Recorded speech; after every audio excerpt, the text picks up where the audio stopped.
Menteri Kabinet Merah Putih sudah mendapat seragam lapangan yang akan digunakan untuk mengikuti retret di Akademi Militer atau Akmil Magelang pekan ini. Nantinya kegiatan ini diharapkan bisa membangun kebersamaan dan karakter para pembantu presiden.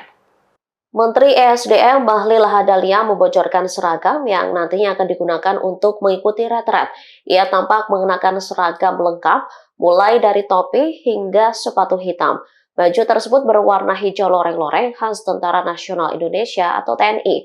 Diketahui, pembekalan digelar di Kompleks Akademi Militer atau Akmil di Magelang, Jawa Tengah pada Jumat hingga Minggu atau tepatnya pada 25 hingga 27 Oktober 2024. Selama mengikuti kegiatan pembekalan, para menteri dan wakil menteri akan menginap di tenda.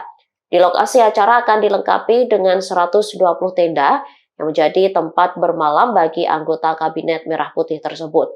Menteri Koordinator Bidang Infrastruktur dan Pembangunan Kewilayahan, Agus Harimurti Yudhoyono atau AHY, menyambut baik rencana pembekalan di Magelang.